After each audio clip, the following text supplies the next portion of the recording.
আসসালামু আলাইকুম। আজকের পর্বে আপনাদের সাথে শেয়ার করব খুবই দুর্দান্ত এবং খুব মজাদার একটি রান্না। কলমি শাক তো আমরা সকলেই চিনি। তো কলমি শাক এবং আলু দিয়ে খুব সুন্দর একটি রেসিপি। আশা করছি আজকের রেসিপিটি আপনাদের থেকে ভালো লাগবে। ভালো লাগলে অবশ্যই একটি লাইক দিয়ে ভিডিওটি কন্টিনিউ করার অনুরোধ রইল। এই রান্নাটি করার জন্য আমি এখানে তাজা তাজা কলমি শাক নিয়েছি এবং কলমি শাকগুলো কিন্তু বেশ তাজা। আপনারা তো হয়তো দেখতেই পারছেন এই শাকগুলোর মধ্যে ডাঁটিগুলো বেশ বড় বড়। এই রান্নাটি করতে গেলে অবশ্যই কিন্তু ডাঁটিযুক্ত কলমি শাক নিতে হবে, এতে করে কিন্তু রান্নাটা বেশ ভালো হবে। মূলত এই টেস্ট কিন্তু রান্নার সম্পূর্ণ আসবে এই কলমি শাকের ডাঁটি থেকে। আর ডাঁটিগুলো কিন্তু বেশ নরম এবং সফট, একেবারেই কচি। তো অবশ্যই চেষ্টা করবেন এই কচি কচি ডাঁটাযুক্ত কলমি শাক নেওয়ার জন্য। তো আমি কিন্তু কলমি শাকগুলো ভালো করে কেটে নিয়েছি। এখন একটি আলু আমি কুচি কুচি করে কেটে নিব। আপনারা আপনাদের ইচ্ছে মতো যে কোনো সাইজে কেটে নিতে পারেন। আলুগুলো কিন্তু আমার কাটা হয়ে গেছে এবং অফ ক্যামেরায় আমি শাকগুলো ভালো করে ধুয়ে নিয়েছি। দেখিয়ে দিচ্ছি আমার কিন্তু আলুগুলো ধোয়া হয়ে গেছে। রান্না করতে যে উপকরণ লাগবে, কাঁচামরিচ, পেঁয়াজ কুচি এবং চিংড়ি মাছ। চিংড়ি মাছটা কিন্তু অপশনাল, আপনারা চাইলে দিতে পারেন। এখন চুলায় একটি প্যান বসিয়ে এর মধ্যে 1 চামচ পরিমাণ জিরা আমি ভালো করে টেলে নেব বা ভেজে নেব। এই রান্নাটি করতে কিন্তু অবশ্যই আপনাকে জিরা দিতে হবে। এখন চুলায় একটি প্যান বসিয়ে এর মধ্যে 1 কাপ পরিমাণ সরিষার তেল দিয়ে দিচ্ছি এবং দিয়ে দেব তেলটা গরম হলে এর মধ্যে আলুগুলো।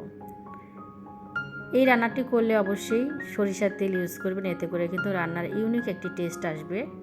যা কিন্তু আমরা কিন্তু সকলেই সয়াবিন তেলে রান্নাটা করে খাই, কিন্তু এই রান্নাটা করতে গেলে অবশ্যই আপনাকে সরিষার তেল ইউজ করতে হবে, এতে করে কিন্তু রান্নার মধ্যে একটা ভিন্ন টেস্ট আসবে। এখন পরিমাণ মতো পানি দিয়ে এর মধ্যে দিয়ে দিব হলুদের গুঁড়ো পরিমাণ মতো, মরিচের গুঁড়ো পরিমাণ মতো, 1 চামচ লবণ। এখন এগুলো সবগুলো উপকরণ কিন্তু আমি একসাথে করে মিশিয়ে নেব। ঢাকা দিয়ে রেখে দিব আলুটা যে পর্যন্ত না হাফ সিদ্ধ হয়ে আসে। তো আমি 10 মিনিটের জন্য কিন্তু ঢাকা দিয়ে রেখে দিয়েছি। এখন আমি ঢাকনাটা উঠিয়ে দেখিয়ে দিচ্ছি যে আমার আলুগুলো কিন্তু 50% হয়ে গেছে। তো শাকটা কিন্তু নরম হতে সময় লাগবে না, আলুগুলো কিন্তু সিদ্ধ হতে একটু সময় লাগবে। এর জন্য আমি আলুটা একটু সিদ্ধ করে নিয়েছি। এখন এর মধ্যে দিয়ে দেব কলমি শাকগুলো।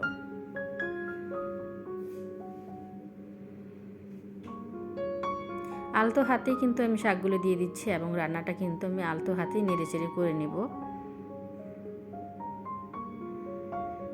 শাকগুলো সবুজ সবুজ থাকলে কিন্তু রান্নার টেস্টটাও কিন্তু খুব ভালো আসে আর রান্নাটাও কিন্তু ঝরঝরে হবে।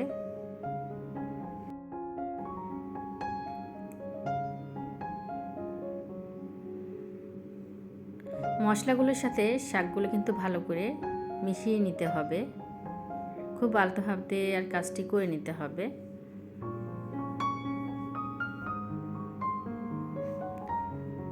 এখন ঢাকা দিয়ে রেখে দিব 10 মিনিটের জন্য।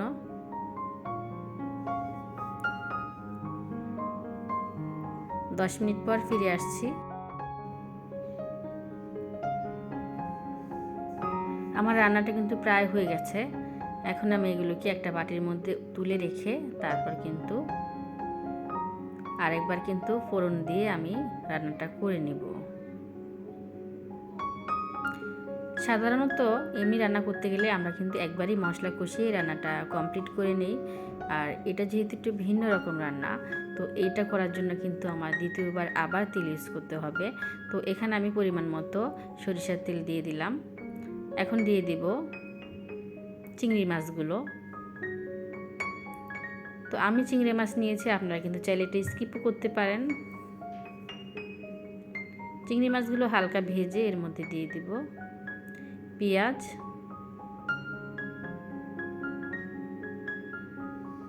এবং কাঁচামরিচ ফালি, এগুলো দিয়ে একটু ভালো করে নাড়াচাড়া করে নেব, হালকা ভেজে নেব আর কি।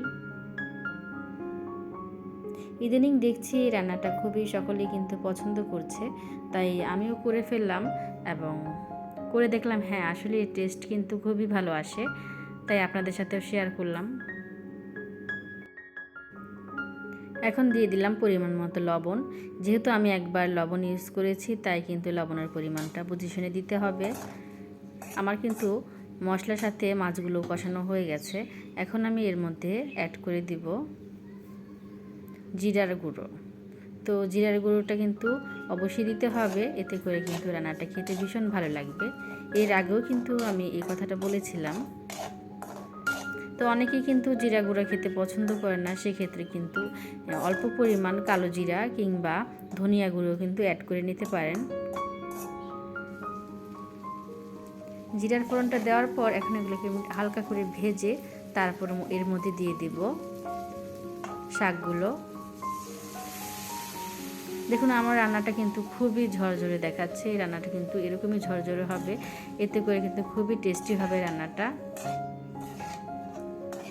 অবশ্যই একবার এভাবে বাড়িতে ট্রাই করে দেখবেন।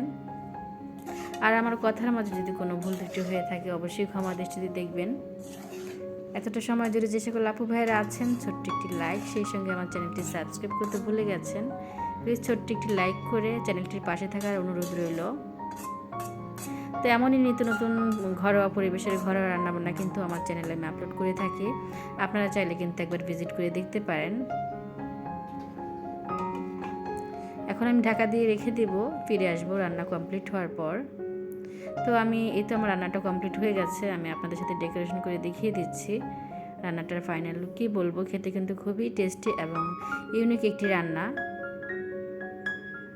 তো আশা করছি আজকের রেসিপিটি আপনাদের থেকে ভালো লাগবে। ফিরে আসবো নতুন কোনো রেসিপি নিয়ে। আসসালামু আলাইকুম, আল্লাহ হাফেজ।